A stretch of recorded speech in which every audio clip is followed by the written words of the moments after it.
Good morning everyone and welcome to my channel. Thank you for being here. If you feel like it, go ahead and hit that subscribe button. Hit that bell if you don't want to miss anything. Give me a thumbs up or a thumbs down, and I love it when you comment. That is my favorite part. So in today's video, I felt like ranking all of my E.L.F. bite-size eyeshadows. There are 10 of them. Ranking videos are really hard for me. I am a Libra.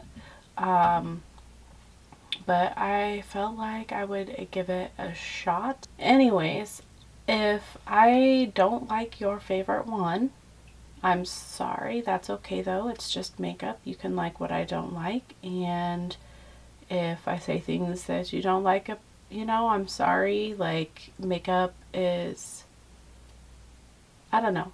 It's different for everybody. So my opinions are my opinions and your opinions are your opinions, and that's great. Some of these are ranked based off of color story versus how I felt about the performance of the shadows. And so yeah, let's just get into that. We are going to start with my least favorite, and my least favorite is this one right here. It's the Carnival Candy. I don't like the color story, and the way it performed was just, I mean, I like the idea of this color story, okay, but this blue performed so poorly for me. It's also kind of a shimmer, and I really wish it was like a matte blue and that they had given, I don't know, maybe an inner corner highlight instead of that or something. I don't know. It already kind of has hard pan, as you can see too, and I thought the performance of this was really terrible.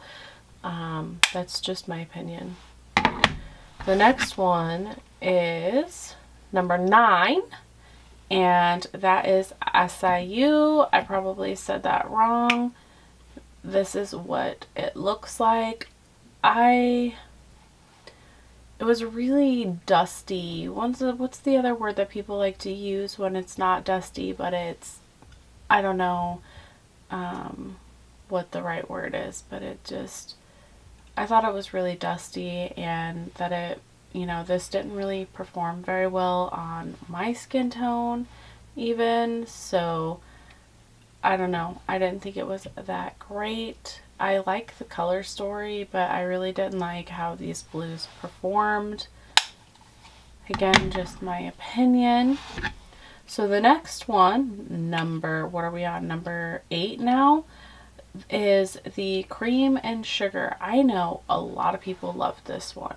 A lot. I think this is rated really highly, at least from what I remember. I know I'm like late to the game. These have been out forever. But it's just kind of a boring color story for me. It's too neutral. I do like how deep it goes, and I do like this palette. I think it performed fine. The color story isn't my favorite. So that's why it is rated where it is.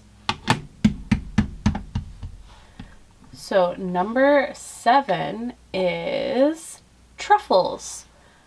I actually really like this palette. This one is rated where it is only based off of the color story.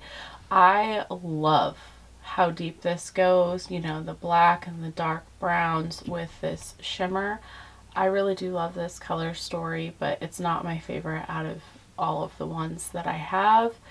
And I thought it performed pretty good, so maybe I should do a few swatches. But yeah, the black is a little dry, but it performed well enough for me. It does have those sequins in it, I think, but again, those sequins just kind of dust away. So, and I've heard that some people say that they add sequins into shades like that to help with blending. I don't know if that's true or not, but anyways. Number 6 is Rose Water. I think it's a fun color story, mauve-y the performance was okay. Again, it just wasn't like, I don't know, it's not my favorite color story. I wish that it's not showing up, but this is more of like a, I don't know, red, pinky, shadow, but it's really dark. Again, that one has sequins in it as well, but they kind of fade out, so that's no worries.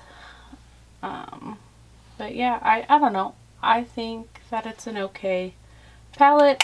All right, we are now on my top 5. So number 5 is this one. It is the Meant to Be palette, and here it is. All right, I don't like this shade here. It's really dusty. Like my complaint with that acai you shade, this is really dusty. This one's really dusty too, and it doesn't really show up a whole lot on my skin tone. That's where it is. It just, yeah, it doesn't serve me any purpose anyways, but I do really like these two shimmers, and I like the idea of the color story, and it's one that I reach for more than the other ones, just because I really like those shimmers. And this shade right here is really pretty too. Like, it's like a gray mint color. I really like that, but that shade right there is not worth it for me. It's a worthless shade. Okay, number 4 is Pumpkin Pie. Now, I really love October, and I love things named like October-y, feeling, so I really like the name of this palette. But this is the color story, and I think it's a great color story. I think it works really well.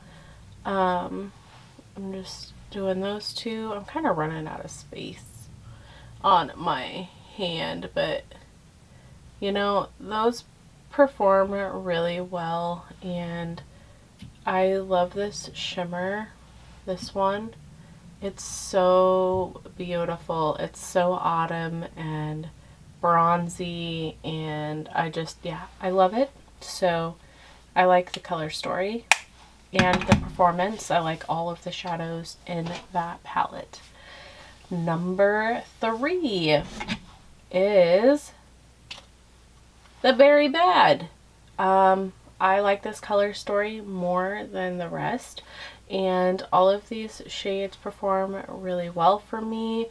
I think they're gorgeous, and it goes deep enough, and yeah, so that's number 3 for me. Number 2 is the Melt Chocolate Mint. I love this. I love the performance of it. I love all of the shades in this palette. These I will tell you, these E.L.F. bite-sized palettes, they get hard pan really easy. And you can see there's some hard pan in here.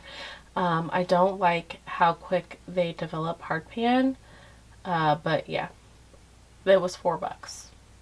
But I really like how deep it goes, and I have loved every look that I've created with this palette. So I love the color story, and that's kind of where we're at, is we're just, my number ones and my top 5 are all based off of color story for the most part. Okay, the next one, my number 1. I'm sure you know now which one it is, because I'm sure you've seen all of these palettes 1,000 times, but it is the jalapeno, the hot jalapeno. I love this color story. I love how deep it goes. Some of their darker mattes are really dry, and this one is not dry, and so I love it. And then this gold shade is just, it's beautiful. It's a beautiful palette. yeah, I know that a lot of people love this one too. I'm not the only one, but I'm a big fan of green shadows, so that is my number one. Alright, you guys, that is my 10 e.l.f. bite-size eyeshadow palettes ranked. What do you think? Which ones are your favorite? Which ones did you not like? Which ones do you have? Which ones do you not have? How do you feel about these palettes? I know that they were like just all the rave, you know, a year ago or whenever it was, and now some people are coming out and being like, oh, they're really not that great. I don't know. I think they're okay. I think they're good for travel, and they're not palettes that I reach for all the time, but I'm happy that I have them. I don't regret purchasing them. Just, yeah, let me know your thoughts and opinions on these palettes and which ones are your favorites and which ones you didn't like. And yeah, let's just chat. All right. Thank you for watching. Bye.